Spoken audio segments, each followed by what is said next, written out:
Hello, everyone, and welcome to another edition of Chat.Travel on the road. I'm your host, Tracy May, and we are on the 45th floor for the game of creativity.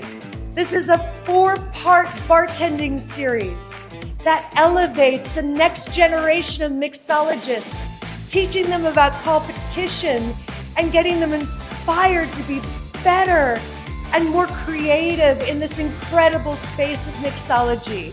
So today we're going to be drinking cocktails, we're going to be watching these young talents do their thing and interviewing the brains behind this wonderful, wonderful competition that I am so honored to be a judge of. So come with us, it's going to be a really exciting day.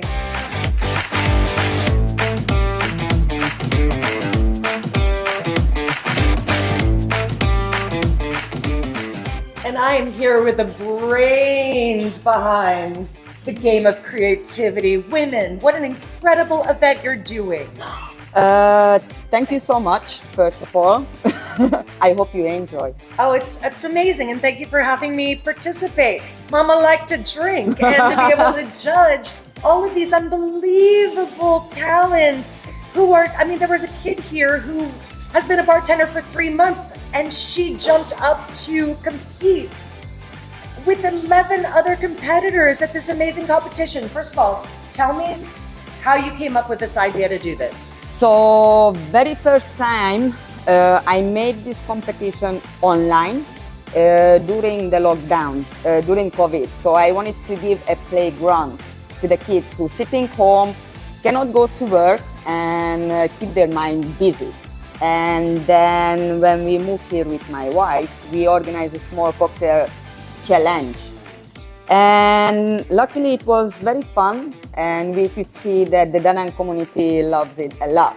And then we went home, we started to talk what we could do more or what ideas we can put in. And then she came in the picture when actually she said that, okay baby, so why don't you bring the game of the creativity alive? And I was like, had to do.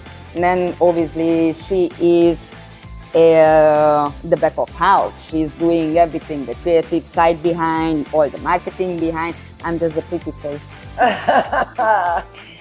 Okay, so your wife just said beautiful things about you. How are you guys driving this? First of all, where did you find your talent? How did you engage these kids to actually participate in this? And how do you inspire them when they don't win to keep going? Actually, that was one of the big question that we had, how to keep them going through the 4 chapter. The first challenge, we didn't want it to call it a competition, we wanted to call it a challenge because she's all about the community. She loves to engage with people and all of these kids. And when we first arrived in Da Nang, it was a little bit more scattered, like there was not really a community, and she really wanted to build it. And when we started with the first challenge, basically we had to go from bar to bar to get to know everyone and build a connection, and then that's why we started with the challenge. And then she mentioned with me about the game that she created during the COVID time. I was like, why don't you just bring it live? Because it sounds so interesting. It's like make the kids to build their skill in creativity, and it's all about fun. And we saw that they were so passionate during the challenge, and they were so happy. And I was like, okay, I wasn't in the bar community, but I could see how it could make people grow and get together and improve. So then we're like, let's do it. And then of course she's the face, so she made everything happen. Amazing.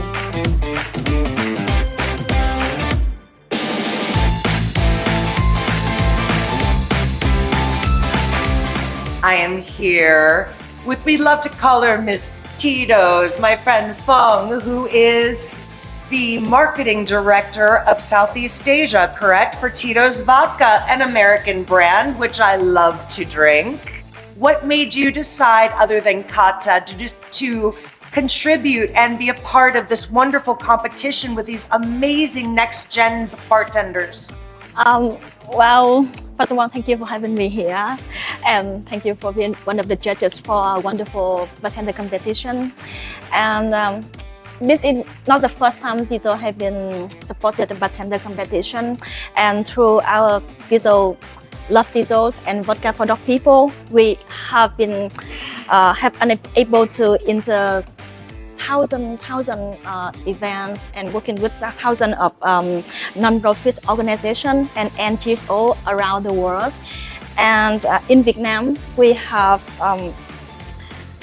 supported a variety of projects from the non-profit CSR initiatives with the Marriott Group to celebrate Pride Month, to support to protect the ocean in Nha Trang, to support the impaired people community in Hoi An on the career training programs, and and recently we have done a very successful charity campaign with a KOL called Check-in Bartender, and after 2 seasons we raised the fund enough to build 8 computer classrooms in the remote area of the mountain area of Vietnam. That's amazing.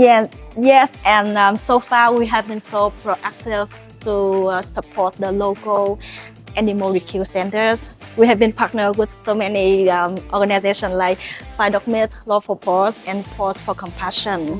Okay, and back to this competition, I would like to thank to the organizing Kata and Fungo for them to creating this wonderful, amazing playground for the bartender community here in Da Nang and for the young generation. And continuing the giving back spirit, Love Tito is happy to donate 51 million Vietnam dong to the Pacific Environment Vietnam, which is a part of Pacific Environment Global, to support in some marine protection right here in our beautiful seaside Da Nang City. I really wish to all of you out there, please take note. You can be a brand, but if you care, you can make such a difference, and Tito's is making such a difference because of you and your incredible team. So from my bottom of my heart, thank you for all that you do, and I'm really, really grateful to be a part of this competition, be able to help to donate this money for the ocean preservation of my beautiful new home of Da Nang. So thank you. And now I would love to speak with you because you are the Tito's brand ambassador for Indonesia, am I right? Yes, I'm a brand ambassador and also I take care of the trademark events. Phenomenal. And they brought you in to be a judge. How has it been for you thus far? We're on a break, guys. We're on cocktail number 7. So if I'm slurring a little bit, I apologize. How has it been? It's been interesting. Do you do a lot of judging as a brand ambassador? Actually, it's been amazing because I joined Tito's less than 1 year and I've already experienced so much things with Tito's. Feng here is my senior. She helped me a lot with learning how to do the charity, the marketing events and everything. And honestly, it sounds too good to be true at first, but as time goes by, I did more than 70 events already in less than 1 year.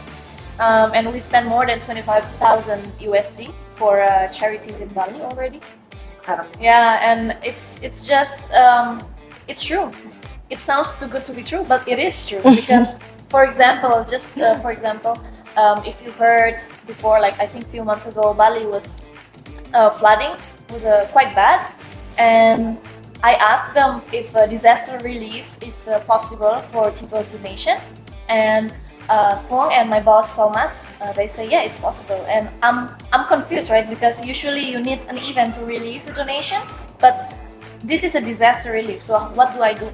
And turns out I can just request a donation, and then I just donated straight directly without event, and we help hunger relief for the disaster victims. And we also help dog shelters that's been affected very bad with the flood.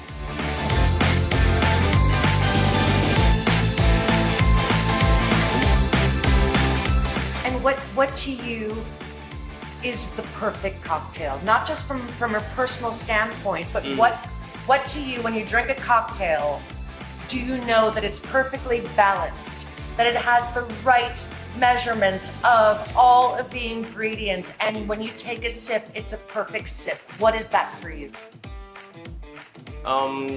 For a perfect drink, a perfect cocktail, in this case, I will separate into the two things we need to consider when making drink. At first, as a bartender, the cocktail needs to be perfect for myself first. It needs to be perfect for myself first. The bartender needs to be like totally confident, 100% about what drink he or she is making right now. Then give to a customer. Okay, now come to the second. So as a customer, the first sip is a moment of the truth. The first sip, yeah, and that is the most important thing. When you drink and you don't need to think about what creativity ingredient behind, but you feel such a joyful when you drink with no thinking. That is the best for me. That is the best for me. Awesome.